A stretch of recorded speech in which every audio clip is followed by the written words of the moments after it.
A ver, ¿qué tienen en común un contrato de hipoteca, la idea misma de democracia y una ley que hoy llamaríamos draconiana? Parece que nada, pero la respuesta nos lleva miles de años atrás, a un lugar que siempre asociamos con filosofía, con teatro, pero no tanto con los cimientos de nuestro propio sistema legal, la antigua Grecia. Hoy vamos a sumergirnos en una serie de textos académicos que exploran precisamente eso, los antecedentes griegos en la filosofía del derecho. Y la misión es entender qué nos dejaron realmente. Porque hay una paradoja aquí que es fascinante. A diferencia de los romanos, con su famoso derecho romano, los griegos nunca tuvieron un sistema legal unificado. Entonces, ¿de qué legado estamos hablando exactamente? Esa es la pregunta clave.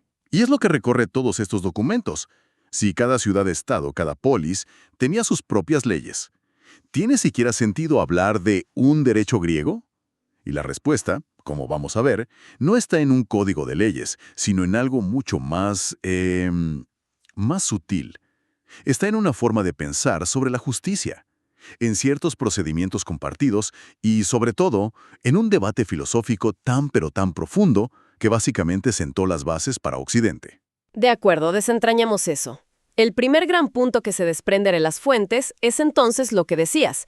La antigua Grecia no era un país, sino una colección de cientos de polis independientes. O sea que el derecho en Atenas era completamente distinto al de Esparta. Completamente. Y el de Esparta al de Gortina, en Creta, por ejemplo. La unidad, si es que podemos llamarla así, era principalmente procesal, no sustantiva. Espera, ¿qué significa eso en la práctica? Significa que quizás compartían ciertas ideas sobre cómo debía ser un juicio o cómo presentar una demanda. Ah, ok. Pero el contenido de las leyes, o sea, qué era un crimen y cuál era su castigo, podía variar enormemente de un lugar a otro. A ver, un momento. Si yo, una comerciante ateniense, viajaba a Esparta y alguien me robaba, ¿no había una ley de robo que me protegiera? ¿Caía en una especie de limbo legal? En gran medida, sí. ¿En serio? Como no eras ciudadana espartana, no tenías los mismos derechos. Por eso surgieron figuras tan interesantes como los contratos de hospitalidad. Contratos de hospitalidad. Sí, dos familias poderosas de distintas ciudades juraban protegerse mutuamente. Si tú, la ateniense, tenías un problema en Esparta, acudías a tu familia anfitriona para que te defendiera usando sus derechos locales. Entiendo. El derecho estaba totalmente ligado a la ciudadanía, a la polis. Exacto. No era un derecho de la persona, sino un derecho del ciudadano. Esa ya es una diferencia abismal con nuestra concepción moderna. Totalmente. Y hay más. Otro rasgo que los textos destacan es que su derecho era a menudo vago, muy flexible. No existía una ciencia jurídica como la romana, donde todo estaba supercodificado. Los jueces griegos, que muchas veces eran jurados populares de cientos de ciudadanos, se basaban más en una intuición de la justicia para cada caso. Era un sistema mucho más subjetivo, entonces. Muchísimo. Las ideas sobre lo justo no eran un campo aparte, sino que formaban parte de la filosofía, de la retórica, de la política. Y en medio de esa subjetividad, las fuentes mencionan una distinción conceptual que parece ser una de sus mayores aportaciones: la diferencia entre physis y nomos. Ah, es que eso es fascinante. Esa distinción que popularizaron los sofistas es el origen de un debate que sigue vivo hoy, el del derecho natural contra el derecho positivo. A ver, explícanos eso. La physis representaba las leyes de la naturaleza, lo que es justo de por sí, de forma objetiva, inalterable. Ok, una justicia universal. Y el nomos, en cambio, era la ley humana, la ley escrita, el decreto, la costumbre. Era vista como algo artificial, cambiante. Y supongo que para algunos arbitraria. Exacto. Los sofistas más cínicos decían que se creaba por conveniencia o para servir a los intereses de los que tenían el poder. O sea que ellos ya se estaban preguntando si una ley es justa solo porque está escrita o si debe responder a un principio superior. Totalmente. Esa tensión entre lo que es ley y lo que debería ser ley es quizá la semilla intelectual más importante que nos dejaron. Bien, si no había un sistema único, tenemos que mirar los laboratorios individuales. Y supongo que no hay dos más distintos que Esparta y Atenas. La imagen que todos tenemos de Esparta es de una sociedad militar hasta la médula. Sus leyes reflejaban esa obsesión. De una forma casi totalitaria. Los documentos describen la constitución espartana, la Gran Retra, que se le atribuye a Licurgo, como una maquinaria diseñada para un solo fin: producir los mejores soldados.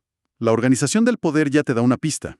Tenían una monarquía dual, 2 reyes. 2 reyes, ¿cómo funcionaba eso?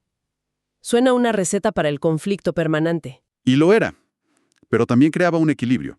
Uno podía ir a la guerra mientras el otro se quedaba en la ciudad. Sus funciones eran sobre todo militares y religiosas.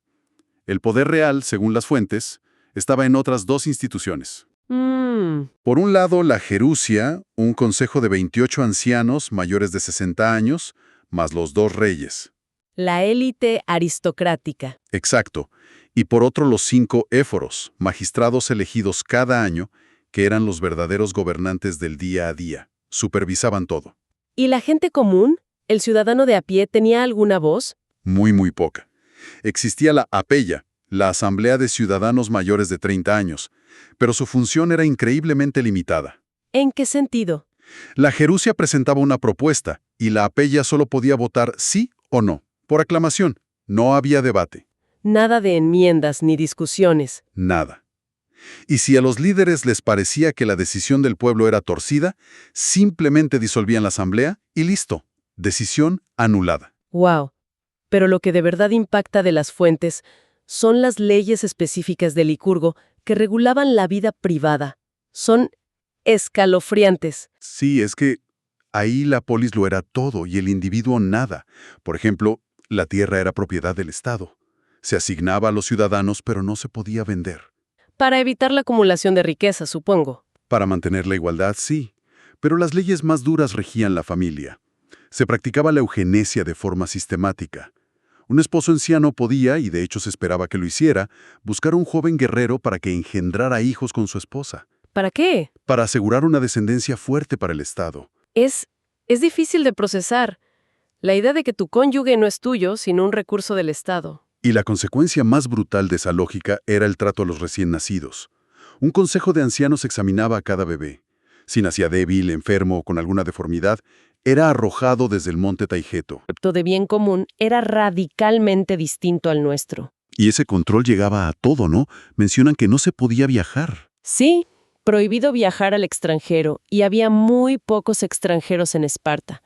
Temían que las influencias externas, las ideas foráneas, pudieran contaminar su disciplina. Era una sociedad cerrada, colectivista y enfocada en la guerra.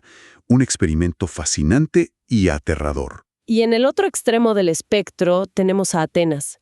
Si Esparta era un cuartel, Atenas era un mercado, un foro de debate. Su legado, más que un código, fue la reflexión sobre la ley. Exacto. El gran legado ateniense es la teoría política y jurídica que produjeron sus filósofos. Platón, en sus diálogos, es súper crítico con la democracia de su tiempo. La considera caótica, materialista. Él buscaba el estado ideal, ¿no? El de los reyes filósofos. Justo. Su discípulo Aristóteles, en cambio, es mucho más pragmático. Aristóteles es el que nos da la famosa clasificación de las formas de gobierno, ¿cierto? Sí, él analizó las constituciones de más de 150 ciudades y las clasificó: monarquía, aristocracia, democracia. Y sus formas corruptas. Y sus formas corruptas: tiranía, oligarquía y demagogia. Pero su aporte va más allá.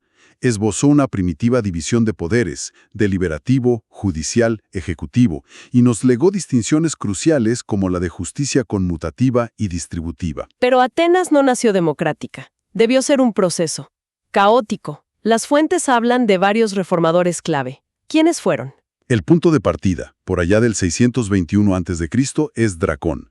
Atenas sufría una conflictividad social enorme, con venganzas de sangre entre clanes. La ley del más fuerte. Básicamente, Dracón creó el primer código escrito, y su gran mérito fue quitarle la justicia a las familias para dársela al Estado. El problema es que sus leyes eran Brutales. La pena de muerte se aplicaba para delitos que hoy nos parecerían menores, como robar una verdura. De ahí que hoy usemos draconiano. Pacificó la ciudad, pero a un costo altísimo. Eso no podía durar. No, y la presión social continuó, sobre todo por la esclavitud por deudas. Los pequeños agricultores se endeudaban, perdían sus tierras y terminaban como esclavos de la aristocracia. La sociedad al borde de la guerra civil. Y ahí aparece la figura monumental de Solón, en el 594. Su reforma fue revolucionaria. ¿Qué hizo? Prohibió la esclavitud por deudas y canceló todas las deudas existentes. Fue una especie de reseteo social. Eso debió generar una resistencia brutal de los acreedores, de la aristocracia. Sin duda, pero Solón fue muy inteligente. Reorganizó la sociedad, pero no por nobleza de sangre, sino por riqueza. Creó 4 clases sociales basadas en la producción agrícola. La timocracia. Exacto. Le quitó poder a la vieja aristocracia y se lo dio a las nuevas clases medias de comerciantes y artesanos. Y además, consolidó el juicio por jurado. Y después de Solón, las fuentes mencionan a Clístenes como el que da el paso final. Clístenes, unos 80 años después, rompió el último bastión del poder aristocrático, los clanes familiares. Reorganizó a los ciudadanos en 10 tribus basadas en dónde vivían, no en su linaje. Mezcló a todo el mundo. Mezcló a ricos y pobres, a gente del campo y de la ciudad, forzándolos a colaborar. Creó el Consejo de los 500 y se le atribuye la invención de una herramienta muy particular, el ostracismo. El ostracismo. La idea de que si suficientes ciudadanos escribían tu nombre en un trozo de cerámica, te exiliaban por 10 años, sin juicio. Suena un arma peligrosa. Lo era. Estaba pensada para neutralizar a cualquiera que se volviera demasiado poderoso y amenazara con ser un tirano. Pero claro, también se usó para eliminar rivales. Y así se llega a la democracia plena de Pericles. Pero aquí es donde los documentos nos dan un baño de realidad. Cuando decimos democracia ateniense, no podemos pensar en nuestros términos. Para nada. Era un club muy exclusivo. Se estima que de una población de quizá 300.000 personas, solo unos 30.000 eran ciudadanos con plenos derechos. Apenas un 10%. Apenas. Las mujeres excluidas. Los extranjeros residentes, los metecos, que eran el motor de la economía, sin derechos. Y por supuesto, la enorme población de esclavos. Que eran considerados propiedad. Propiedad. Lo cual nos lleva a esa conclusión incómoda. La democracia que tanto idealizamos se construyó sobre la exclusión de la inmensa mayoría. Es una de las grandes tensiones de su legado, sin duda. Ok, hemos visto su filosofía, sus experimentos, pero hay una tercera área donde su huella es sorprendentemente visible: nuestro propio vocabulario. A pesar de que el derecho romano es más famoso por su léxico, muchísimas palabras jurídicas que usamos a diario vienen del griego. Así es, son helenismos jurídicos que han sobrevivido milenios. Tomemos un ejemplo potentísimo: amnistía. Amnistía. Yo siempre pensé que era un sinónimo de indulto, un perdón. Es una idea parecida, pero el origen revela un matiz mucho más profundo. Las fuentes filológicas nos dicen que viene del prefijo a, ¿no?, y del verbo mimnesco, recordar. Literalmente significa no recuerdo, olvido. Olvido. No perdón, olvido. Exacto. La palabra está ligada a un juramento que los demócratas atenienses hicieron tras derrocar a una tiranía. El juramento era mi nisicakein, no recordar los males. Era un pacto social para no buscar venganza, para hacer borrón y cuenta nueva y poder reconstruir la polis. Eso lo cambia todo. No es te perdono por lo que hiciste, sino elegimos como sociedad no recordar para poder seguir adelante. Es una herramienta de paz social increíble. ¿Qué otros ejemplos hay? Tenemos uno muy cotidiano: hipoteca. Viene de hipo, debajo, y tisemi, poner. En Grecia, cuando garantizabas un préstamo con una finca, se clavaba un pilar en el terreno, un oros, que advertía que esa propiedad estaba puesta debajo de una obligación. O sea que la palabra que usamos para un producto financiero complejo viene de un poste de piedra clavado en la tierra. Tal cual. O una más técnica: anticresis. Viene de anti, a cambio de, y cresis, uso. ¿Y eso qué es? Es un contrato donde un deudor entrega un inmueble a su acreedor para que éste se cobre la deuda con los frutos, con el uso de la propiedad. Por ejemplo, te doy mi finca para que recojas las cosechas hasta que la deuda quede saldada. Entiendo, un intercambio de uso por deuda. Y finalmente, la palabra que define todo el experimento ateniense. Democracia, la más famosa. De demos, el pueblo, y kratos, poder o fuerza. El poder del pueblo. O incluso un término de abogado como sinalagmático. Eso es muy técnica. Sí, la usamos para un contrato con obligaciones para ambas partes, como una compraventa. Viene de sin, con, y ayazo, intercambiar. Describe esa idea de un pacto recíproco. Entonces, si unimos todas las piezas, ¿qué significa todo esto? Queda claro que el legado jurídico griego no es un código de leyes que podamos consultar, es algo más intangible. Es la herencia de un debate.